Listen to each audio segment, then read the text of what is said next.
नाजरीन, आज का हमारा टॉपिक है खुद लज्जती पर। बज़ाहिर नाकाबिले इलाज है। इसका पहला पार्ट हम अपलोड कर चुके हैं जिसमें इस्लामिक पॉइंट ऑफ व्यू से बात की गई है। तो आपने अगर अभी तक वो वीडियो नहीं देखी तो ऊपर आई बटन पर क्लिक करके पहले वो वीडियो देख लीजिए। ये उसका अगला पार्ट है। तो चलिए स्टार्ट करते हैं। तमाम माहिरीन जिन्होंने खुद लज्जती के मसले को मुताला किया इस बात पर मुत्तफिक है कि ये इतनी आलमगीर आदत है, गालिबन कोई फर्द उससे मुस्तशना नहीं कहा जा सकता। हर जमाना और हर मुल्क में लोग उस आदत में मुब्तला रहे हैं। गो उसके असरात इतने तबाहकुन नहीं होते जितने आम लोग ख्याल करते हैं। फिर भी लोग अगर उस आदत पर काबू पा सकें तो अच्छा है। ये उम्मीद जरूर की जा सकती है कि बचपन में ऐसा माहौल पैदा किया जा सकता है कि उसमें कसरत ना हो और उसके असरात इतने तबाहकुन ना हो। खुद लज़्ज़ती की मुखालफत में बहुत कुछ कहा जा चुका है और कुछ नाम निहाद मौल्लिम अफराद उसके असरात को बढ़ा चढ़ा कर बयान करते हैं। इन झूठी बातों से जो असरात नौजवानों पर मुरतब होते हैं उस पर बहुत कम तवज्जो दी जाती है। उसकी इतनी बुराइयां की जाती हैं कि नौजवान फितरी हालात में बहुत कम इस आदत की तरफ मतवज्जो होते हैं, लेकिन उन बुराइयों को सुन सुनकर ज्यादा मतवज्जो हो रहे हैं। दिल ही दिल में उस आदत पर शर्मिंदा होते हैं, उस बुरी आदत को छोड़ने के इरादे करते हैं, मगर छोड़ने से कासिर होकर वो और भी ज्यादा खुद लज्जती में मुब्तला हो जाते हैं।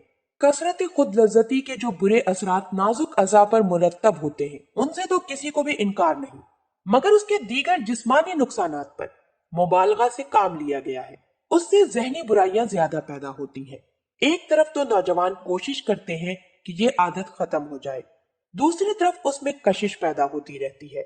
ये कशमकश ज्यादा नुकसानदेह है क्योंकि ये कशमकश इंसान की दूसरी अहम फितरी भूख के खिलाफ है। वो वालिदैन जो अपने बच्चों को खुद लज्जती का शिकार पाते हैं और वो नौजवान जो इस आदत में मुब्तला है, कम अज कम इस बात में जरूर कोशा है कि कोई ऐसा तरीका मालूम हो जाए जिससे ये आदत अगर यकसर छोड़ी ना जा सके तो कम अज कम इस पर काबू ही हासिल हो जाए। माहिरीन जिनसियात ने चंद तरीके बताए हैं। ये आदत बचपन से ही शुरू हो जाती है। इस अफसोस कुन हकीकत का एतराफ करना ही पड़ेगा। अपने जिस्म के हिस्सों को जानने की कोशिश में या जिनसी अज़ा में किसी तकलीफ के बाइस बच्चा बहुत जल्द इस लज्जत को महसूस कर लेता है जो इन अज़ा से मुतल्लिक है। इसलिए जब किसी बच्चे को उस आदत से लुत्फ अंदोज होते देखें तो उसकी तवज्जो किसी दूसरे दिलचस्प मशगला की तरफ मबजूल करा दीजिए। उसे डराइए धमकाइए नहीं और ना ही उसको उसकी अहमियत का एहसास दिलाइए। बाज़ वालिदैन बच्चों को इस आदत से बचाने के लिए ढीले ढाले पाजामे और कमीज पहनाते हैं और सरों और आस्तीनों को बांध देते हैं ताकि बच्चा अपने आज़ा से खेल ना सके। उससे उल्टा असर होता है। बच्चा इस आदत की तरफ ज्यादा रुजू करता है और हालात वालिदैन की नजरों से ओझल रहते हैं। बच्चा इन ममनुआत में फंस जाता है। बाज ममालिक में धात के ऐसे आलात बनाए गए जो लड़के और लड़कियों के जिनसी आज़ा पर कस दिए जाते हैं ताकि बच्चे उनसे खेल ना सकें।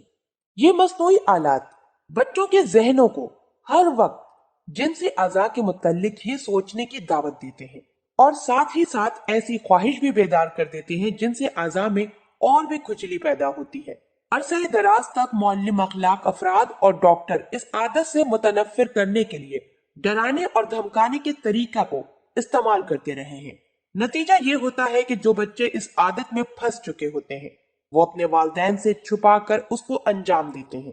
बाज वालिदैन तो जिस्मानी तकलीफ पहुंचाकर उस आदत को छुड़ाने की कोशिश कर चुके हैं लेकिन बेसूद है।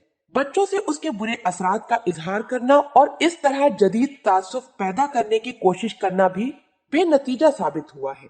कुछ बड़े तो मुमकिन है इखलाकन और जिस्मानी सजा से बचने के लिए इरादतन इस आदत को तर्क कर सकते हो, लेकिन छोटे बच्चे बिल्कुल नहीं।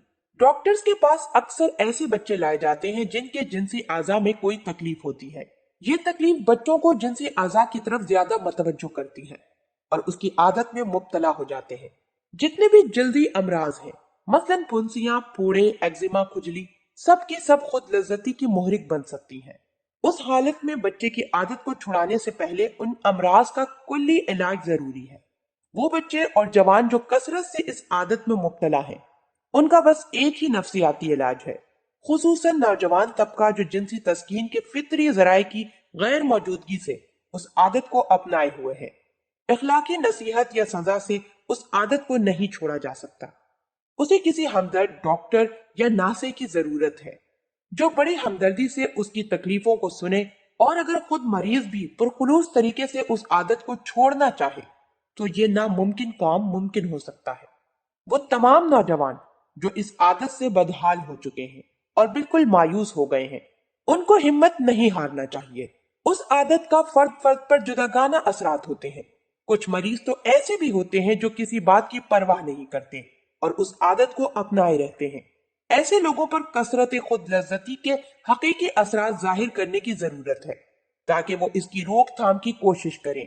ये आदत उन अशखास पर सबसे ज्यादा बुरे असरात डालती है जो अपनी उस आदत को हद से ज्यादा छुपाने की कोशिश करते हैं और साथ ही साथ शर्मिंदा और परेशान भी होते रहते हैं। हैबतनाक असरात इतने गहरे उतर जाते हैं कि वो समझते हैं कि या तो वो पागल हो जाएंगे या मफलूज होकर रह जाएंगे।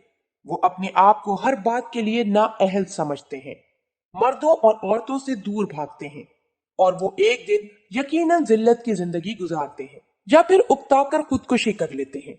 ऐसे अफराद के लिए जरूरी है कि हम उनको खुद साख्ता जिल्लत व कनूतियत की दुनिया से निकालें और उस आदत के बाइस जज्बात पर मुरत्तब होने वाले गहरे असरात को वाज़ेह करें और बताएं कि वो तन्हा इस आदत में मुब्तला नहीं है और उसी वक्त उसके तबाहकुन असरात पड़ते हैं जबकि वो कसरत से की जाए और उसको तर्क किया जा सकता है।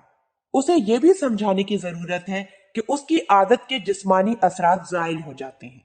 अगर मरीज ये समझ गया तो फिर वो बआसानी खुद एतमादी पैदा कर सकता है जो उसको तर्क करने का वाहिद इलाज है।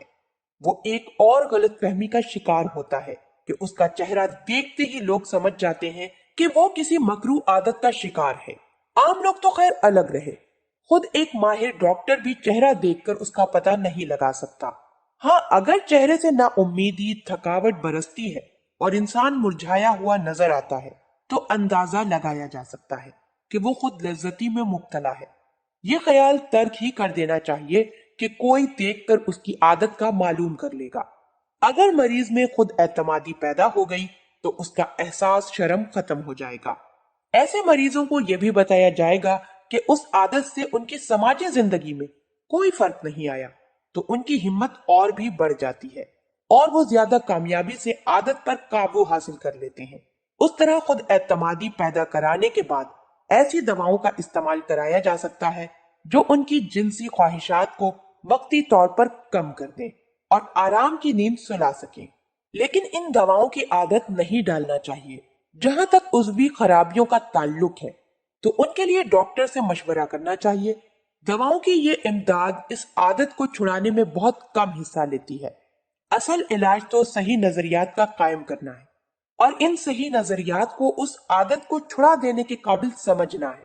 हमें यकीन है मरीज अगर पुरखुलूस तरीके से कोशिश करे तो वो अपनी आदत को छोड़ सकता है। अल्लाह पाक हम सबको दीन की समझ अता फरमाए और उसके मुताबिक जिंदगी बसर करने की तौफीक अता फरमाए। आमीन।